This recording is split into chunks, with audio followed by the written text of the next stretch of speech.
3 minggu terakhir nama ini tiba-tiba muncul di mana-mana. Di grup WhatsApp keluarga, di beranda Instagram, di portal berita, satu kata yang membuat banyak orang langsung panik. Hantavirus.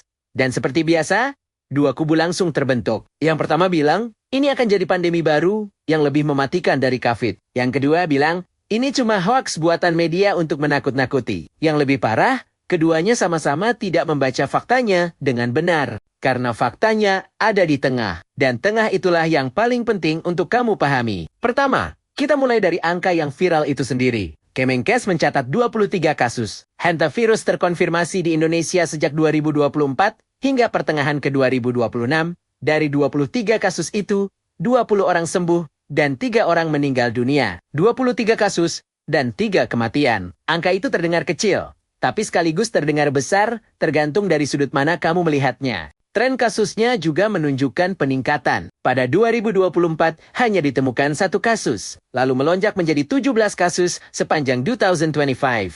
Dan hingga pertengahan 2026 sudah ada 5 kasus tambahan. Tapi sebelum kamu tutup video ini dan langsung pesan masker, ada satu angka lain yang harus kamu tahu. Dari total 251 kasus yang dicurigai dan diperiksa, 225 hasilnya negatif. Artinya, dari 11 orang yang dicurigai, hanya sekitar 1 yang benar-benar positif.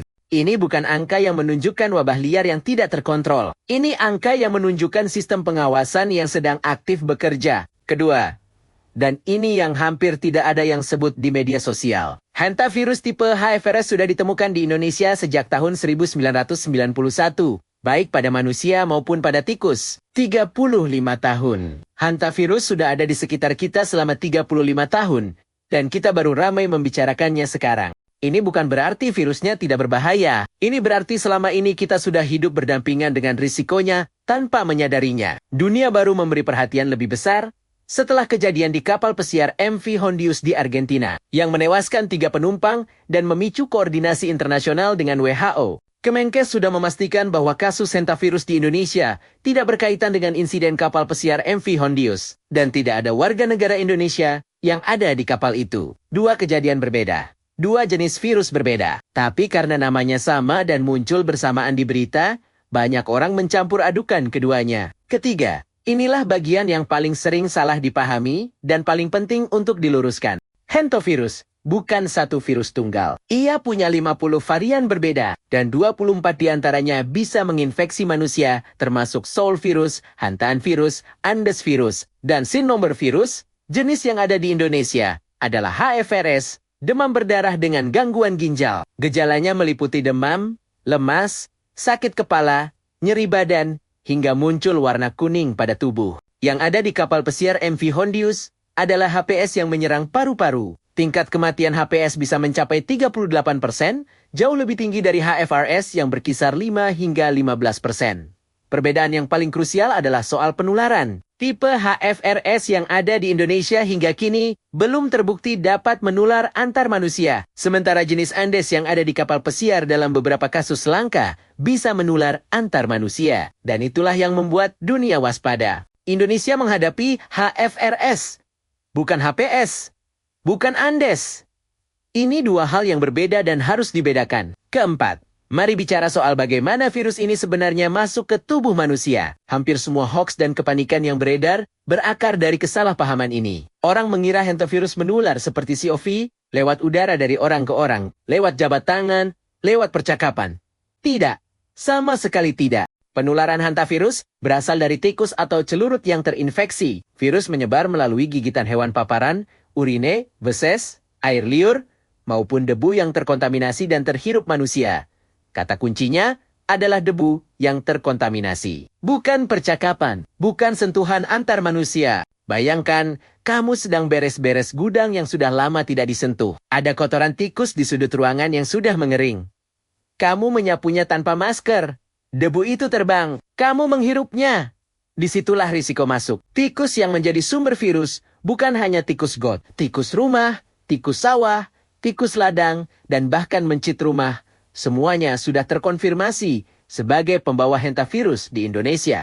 Hewan-hewan yang hidup paling dekat dengan kita sehari-hari. Kelima, Ini bagian yang membuat hantavirus perlu benar-benar diwaspadai, meski kasusnya sedikit. Pada tahap awal, gejalanya seringkali dikira sebagai flu biasa. Demam tinggi mendadak, sakit kepala hebat, nyeri otot intens terutama di bagian paha dan punggung, serta mual dan diare. Persis seperti masuk angin, persis seperti kelelahan setelah perjalanan jauh. Persis seperti gejala yang biasanya kita anggap cukup diobati dengan istirahat dan obat warung. Dan disitulah bahayanya. Karena setelah fase awal itu, kondisi bisa berkembang menjadi gangguan ginjal serius, penurunan tekanan darah drastis, bahkan perdarahan di berbagai bagian tubuh. Yang membedakan hantavirus dari flu biasa, bukan gejalanya di hari pertama, tapi kecepatan perburukan kondisi setelah beberapa hari. Kalau kamu demam tinggi, disertai nyeri otot hebat, dan baru saja bersinggungan dengan lingkungan yang banyak tikus, jangan tunda periksa ke dokter. Keenam, pertanyaan yang paling banyak beredar, dan yang paling perlu dijawab dengan jelas. Apakah hantavirus bisa menjadi pandemi baru,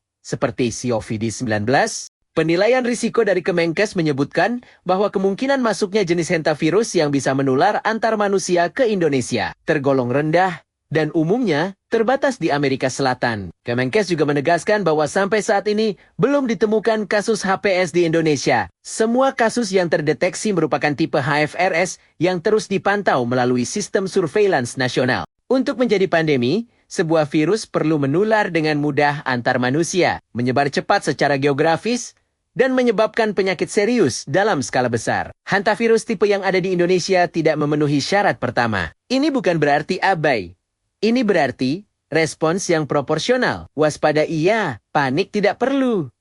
Jadi apa yang sebenarnya perlu kamu lakukan? Bukan membagikan postingan panik. Bukan memborong masker secara berlebihan. Yang perlu kamu lakukan jauh lebih sederhana. Jaga rumahmu dari tikus. Kalau beres-beres ruangan yang lama tidak dipakai, gunakan masker. Jangan biarkan makanan terbuka di tempat yang mudah dijangkau tikus. Dan kalau ada gejala demam tinggi, disertai nyeri otot hebat setelah berada di lingkungan seperti itu, segera periksa ke dokter dan informasikan riwayat kontakmu. Hantavirus bukan baru, bukan pandemi, tapi bukan hoax juga. Ia nyata, sudah ada, dan pencegahannya ada di tangan kita masing-masing. Informasi yang benar adalah perlindungan terbaik.